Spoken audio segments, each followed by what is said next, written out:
nagpapasalamat, Ama, sa umagang ito. Salamat, Lord God, sa patuloy po, Panginoon, na kabutihan nyo sa buhay ng bawat isa sa amin. Salamat, Lord God, sa bawat isa na naririto, Panginoon.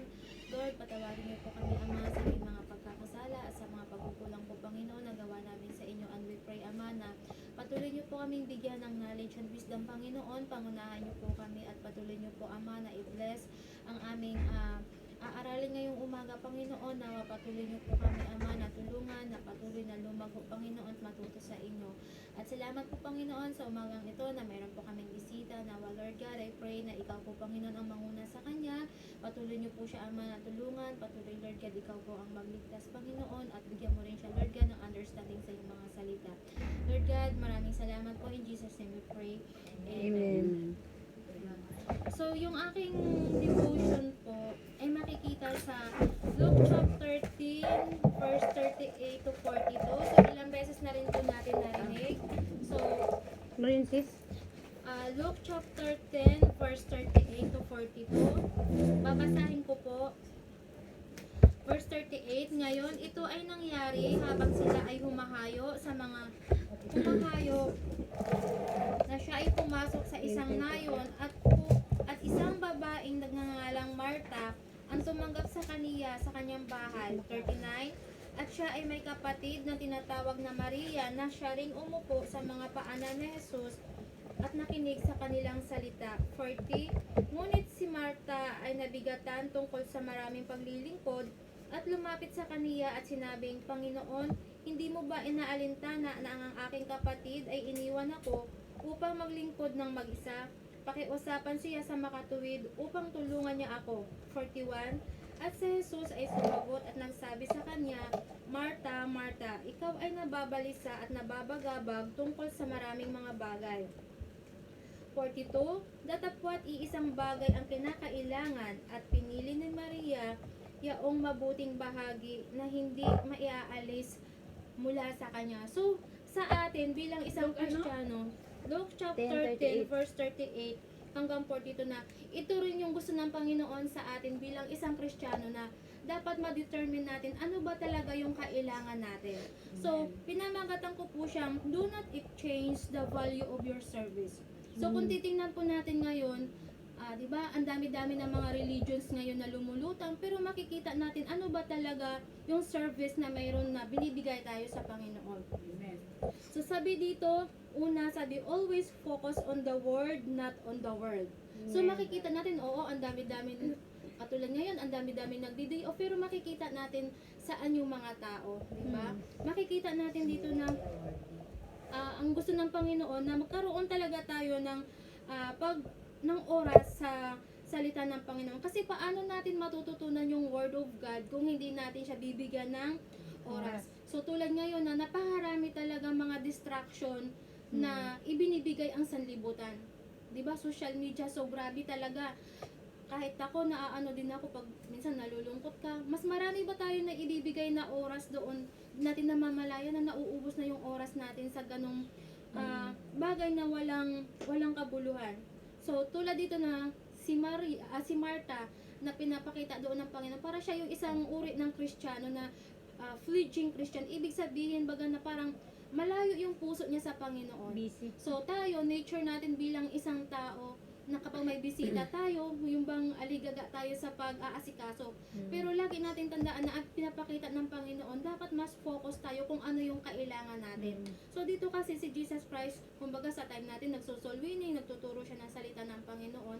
So, sila sa bahay ni Marta. So, si Maria, umupo siya sa paanan ni Jesus para makinig. Ito naman si Marta, busy siya para ipaghanda sila. And then, makita natin doon na nag-complain siya, Panginoon, hahayaan mo lang ba yung kapatid ko na hindi ako tutulungan? So, sabi ng Panginoon, ikaw ay nababalisa sa maraming bagay. So, ganun din tayo mga Kristiyano, na marami din tayong mga bagay na, kumbaga, tayo ay naaagaw yung attention natin sa Panginoon. So, sabi dito, always focus on the Word, not on the Lord. Kasi, katulad yan, kung hindi tayo mag-aaral ng salita ng Panginoon, hindi natin malalaman, mayroon palang buhay na walang hanggan na binibigay sa atin ng Panginoon. Kala lang natin kasi, mamamatay tayo, tapos wala na, tapos na. Pero, ang sabi ng Bible, ang turo ng Bible sa atin, It is appointed unto men once to die, after that the judgment. So, akala natin ganun lang. Ang akala ng iba, pag nagsimba lang, tapos na. Minsan sabi nga ng iba, sabi nung, kasi sa amin kasi, yung church namin sa probinsya, kumbaga ay convention, yung parang born again style lang siya.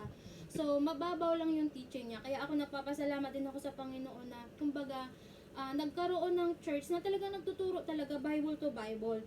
So, doon ko naunawaan na talagang kailangan pala talaga siguraduhin natin na habang nabubuhay, mayroon na tayong Diyos sa puso natin, na alam natin sa langit na tayo pupunta. Bakit? Kasi hindi naman natin alam kung kailan tayo mamamatay. O, hindi, pagpatay ka na, hindi ka na makapagsisi ng kasalanan, hindi na tayo makahingi ng tawad sa Diyos, hindi na natin matanggap ang Panginoon bilang tagapagligtas. So sabi dito, kaya dapat bigyan talaga natin ng time yung salita ng Diyos. Sabi dito, hindi natin malalaman na may binibigay pala na buhay ang Panginoon sa atin. Hindi natin kung walang salita ng Diyos, hindi tayo magkakaroon ng binagong buhay, di ba? Kung imagine natin ano ba yung buhay ko dati kumpara ngayon, di ba? Malaki na yung pinagbabago. Kaya ito talaga ang nagpapatunay na ang ang salita ng Diyos ay buhay. Bakit? Kasi nababago yung buhay natin. So, yun. Ano pa? Pag mayroon tayong salita ng Diyos, so sabi dito, magkakaroon tayo ng peace of mind, di ba? Katulad nga sa atin, ang dami nating alalahanin sa buhay, pero mayroon tayong salita ng Diyos na yun ang nagko-comfort sa atin.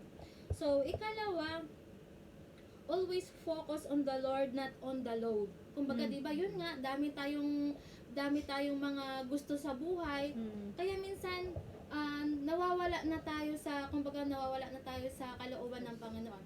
So, sa atin, katulad sa atin, maraming Kristiyano na nagre-request sa church, ipag-pray nyo po kami na sana magkaroon kami ng trabaho, makapag-abroad tayo. Pero after that, wala na. Yun ang nakakalungkot na hindi na nila naaalala, na kumbaga wala na silang sa church. So dito sa atin, totoo po yun na lalo tigit tayo ng mga Kristiyano, kailangan po natin maging focus sa Panginoon. So sa amin, sa nangyari sa amin o sa aming mag-asawa, di ba, kami, kumbaga, nag-asawa kami, hindi pa siya Kristiyano. Hanggang sa nadala ko siya sa Panginoon, na-save siya. And then, hanggang natuto na talaga siya. So, maayos ang pamilya namin. And then, one time, ayun, lately na, napapansin ko sa kanya, punta na tayo ng church. Sige, mauna ka na, maya na ako. Tapos, bakit hindi ka ba uuwi? Magsisimba tayo. Kasi siya lingguhan umuwi.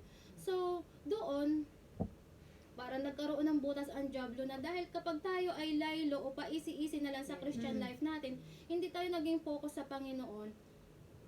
So, unti-unti lumayo yung puso niya sa Panginoon hanggang one day nalaman ko na lang yun, nag-cheat na siya. So, ngayon, wala kami, sira pamilya namin. So yun, kaya sabi ko nga kasi, Jesus loves you. Kumbaga, hindi siya nag-focus doon sa Panginoon. Kumbaga, talagang kasi ang target naman talaga ng Diablo, tayong mga Kristiyano. Kasi yung mga unbelievers, kanya niya yan Kaya, kasi ang Diablo, alam niya talaga na sa katapusan talaga, kasi ang impyerno prepared talaga ng Panginoon para sa kanya yan. Kaya alam niya na doon talaga siya. So, dinadamay niya talaga yung mga tao, tinitwist niya yung katotohanan, kumbaga ay binubulag niya ang maraming tao. Kaya nga, kung tayo lang na maging wise tayo talaga at sundin na natin yung Bible, doon talaga na makikita natin na dapat talaga maging aware tayo. Kasi katulad nga nung ganun yung nangyari sa amin talaga na nasira yung pamilya namin. So ako nagtatrabaho ako, tumulong ako sa kanya para magkaroon kami ng maayos ba, ma-provide namin lahat ng pangailangan ng bata. So para makapag-invest kami, yung investment namin nawala. Tapos yun, first time ko talaga na mahiwalay sa mga bata. Sabi ko nga dati, hindi ko talaga, ako kasi malungkutin talaga ako, lumaki ako na hindi ko ba yung kaya na malayo kina nanay. First time ko na mapahiwalay sa mga anak ko. Tapos sabi ko, kaya minsan mapapansin nyo lang talaga lagi, parang mag-isa lang ako, gusto kong umuwi. Kasi lagi talaga akong nalulungkot. Kaya tapos sabi ko, naghiwalay kami. First time ko talaga na ma-broken hearted. First time ko talaga yung, hindi ko talaga ina-expect. Kasi, naglilingkod kami sa Panginoon. Tapos ako noon, kung sa mga ministry sa church, ang dami kong hawak na ministry sa simbahan. Kaya parang, pero hindi ko naman kinwestiyon ng Panginoon na bakit nangyari sa akin yun, ganyan. Bakit Lord, naglilingkod naman kami, bakit ganito? So, hindi ko kinwestiyon ang Panginoon. Tapos, yun nga, sabi nga sa akin ng kapatid ko, i-evaluate mo lang yung sarili mo kung bakit ganon. Kumbaga, may purpose pa rin ng Panginoon. Kasi nga, napakahina ko talaga, ang hina ng loob ko. Hanggang sa nag-decide ako na mag-abroad na lang ako kasi, alam mo, umalis siya na walang paalam. Tapos, as in sa loob ng 3 years, wala talaga, walang support kahit ano, hanggang ngayon wala siya. So sabi ko, pumasok sa isip ko, paano na lang yung mga anak ko, nag-aaral sila, tapos sabi ko, kung hindi ako kikilos, sino ang aasahan ng mga anak ko? Naglakas loob talaga ako, sabi ko, mag-abroad ako, sabi ko pa, kaya ko kaya? Parang inisip ko na yung pinakamalungkot at pinakamahirap, sabi ko na yun ang dadanasin ko kasi nga malayo sa pamilya. Alam mo noon, pandemic, tapos yun lang, ang pinanghawakan lang ko lang talaga, kasi ako, yung may nervous pa ako, pag sinumpong ako, di ako makahinga, kailangan imamasahe ako, pag nai-stress ako, para magkukulaps ako, sabi ko, kaya ko ba, paano pag atakehin ako ng ganun sa Hong Kong, sino tutulong sa, at talagang inaatake ako nung kasi parang may depression pa, parang ganun. Pero sabi ko talaga, Lord, aalis ako na, parang umalis ako na, Lord, alis ako, sabi ko, bahala na. Sabi ko, alis ako, ikaw yung kasama ko. So, napapasalamat ako, sabi ko, mabuti na lang, may Diyos ako sa buhay ko. Siguro kung wala, sabi ko, mas lalong Baka bumigay ka na. miserable yung buhay may ko. nakita ako ngayon sa Facebook, nag-suicide na naman tumabi. Ay, na naman. Walang ano. Kaya nga na, kung wala talaga tayong Diyos na yung magko-comfort natin, sa totoo lang talaga, yun ang comfort ko lang sa akin talaga. Yung Panginoon lang talaga, sabi ko, Lord, ikaw nang bahala sa akin, aalis ako, ano man ang mangyari, sabi ko, ikaw lang talaga yung kasama ko. At pinanghahawakan ko talaga yung biyaya ng Diyos na binigyan din ako ng amo na maayos, hindi naman ako ganun ka-stress, at saka nakakaya ko yung trabaho ko. So, yun, sabi nga dito, always focus on the Lord, not on the Lord. Kasi kung ang isipin ko lang talaga yung hirap na dinanas ko, wala. Talagang lalayo ang puso ko sa Babagsak Panginoon ka. lalo. Pero, yun nga, wag talaga natin, lalo sa atin na mga Kristiyano, wag talaga natin bigyan ng chance kung nanghihina tayo, may problema, na yung, lalayo, titigil muna ako, saka na lang ako magpapatuloy kapag okay ako. So, hindi po mangyayari yun na magagawa natin yun, nasa ating sarili lamang, kundi, higit sa lahat, kailangan natin ang Panginoon. Ikatlo, always focus on the words, not on the word. So, makikita natin sa verse 42, sabi dito, dapat iisang bagay ang kinakailangan na pinili ni Maria, yaong mabuting bahagi at hindi na maiaalis sa kanya. So, yun sa atin, ito yung gusto ng Panginoon na dapat, ano ba talaga, kumbaga sa buhay natin, dapat may tinutumbok talaga tayo. Na kung saan, sabi nga, sa buhay natin, yung gawa lang na maglalast, ay yung ginagawa natin na paglilingkod sa Panginoon. Kasi kahit anong mga achievements na mayroon tayo dito sa mundo na makuha, pag tayo ay humarap sa Panginoon, ang hahanapin ng Diyos sa atin ay yung nabubuhay ka, anong ginawang paglilingkod mo sa akin. Yun ang hahanapin ng Panginoon, hindi yung mga achievements natin sa buhay. Kaya sabi nga, pag namatay tayo, wala naman tayong madadala. Amen. Kaya sayang. Kasi sabi nga, dito ang buhay natin ay parang talagang strangers lang talaga tayo. Itong buhay natin, kumbaga trial to, ang pinaka-final talaga natin ay after death, yun talaga. Saan natin i-spend yung ating eternity. Kaya ang akala lang ng iba, no, simba-simba, ang boring magsimba, ganito, ganyan. Sabi nga, di ba, ang boring-boring, hindi cool sa simbahan. Sabi naman ng iba, bakit sa impyerno cool ba? Di ba? Kaya napakadali lang sabihin talaga na ganun lang. Pero sabi nga, pag namatay na talaga ang tao, sabi nga nila, kapag yung isang tao na namatay, na pangit-pangit yung reaction ng mukha, yung pang parang nanlalaban, doon talaga na marirealize nila na ang takot nila, na takot sila humarap sa Diyos. Kaya every time pag may nalalaman akong namatay, namatay si ganito sa, ay kawawa naman, saan kaya pumunta ang kaluluwa niya, di ba? Syempre forever mo na spend yun sa impyerno, wala naman doong pahinga. Kasi sabi talaga ng Panginoon na doon niya talaga, yun talaga ang punishment niya. Kaya nga, may Bible tayo kasi ito yung kumbaga ito yung ating pinakamanual. Ano ba yung tinuturo sa atin ng Panginoon, ano yung warning, ano yung dapat gawin. So kung hindi natin siya bibigyan ng chance, paano natin makikilala ang Panginoon, di po ba? So sabi nga dito, kung saan ang gusto ng Panginoon makita natin at malaman natin ano ba ang dapat natin i-priority. Sabi dito, do not exchange the value of your service. Na minsan yun nga, wag nating hayaan na tayo ay mawawala talaga sa paglilingkod, lalo tayong mga Kristiyano. Kasi pag once lumayo tayo, magiging miserable talaga ang buhay at magiging worse tayo. At saka napakahirap bumalik. At saka alam mo yung araw-araw yung battle mo na doon ka sa kasalanan, tapos nararamdaman mo na yung conviction ng Panginoon, ikaw yung mahihirapan. At saka pinapahirapan na natin yung sarili natin. Sabi nga, kung may maganda tayong mga hangarin sa buhay, lalo tigit ang Panginoon. Kumbaga, minsan kasi tayo, di ba, kaya nga sabi ng Panginoon, but seek ye first the kingdom of God and His righteousness, and all these things shall be added unto you. Kahit ano yung kayod natin, kung hindi tayo pagpapalain ng Diyos, wala din. Kaya ang sabi nga doon, dapat ma-determine natin ano ba talaga yung kailangan natin. So, ang kailangan natin talaga ay ang Diyos. Lagi natin tandaan na ang source ng lahat ng blessing ay ang Panginoon. Kaya pag binasa natin yung Leviticus chapter 28 ba or 27, doon mo makikita yung blessing at ano yung cursing. Kaya, kumbaga doon, kung gusto natin ng successful na buhay, maayos na pamilya, so Panginoon lang talaga ang kailangan natin. So sabi dito, do not exchange the value of your service. Ibig sabihin po na sana habang tumatagal, ay mas malalong gumaganda yung ating, kumbaga yung standard ng ating paglilingkod sa Panginoon. Hindi na pupunta lang tayo sa simbahan, parang ritual lang na parang papasok, lalabas. So, ganun. Kaya dapat lagi nating tingnan yung ano ba yung value ng ating paglilingkod. Sabi dito, ang gusto ng Panginoon ay marinig natin yung kanyang salita, makita.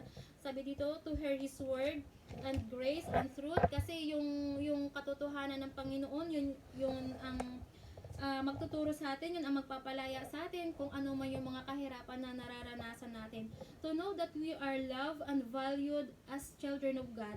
So, bakit natin kailangan ng salita ng Diyos? Sabi dito, to renewed in faith and strengthened to our service. So, kailangan natin ng salita ng Diyos para lalo tayo maging matatag hanggang sa masumpungan tayo ng Panginoon sa pagbalik niya na nagpapatuloy tayo. Yun lang po. Amen. Amen and amen.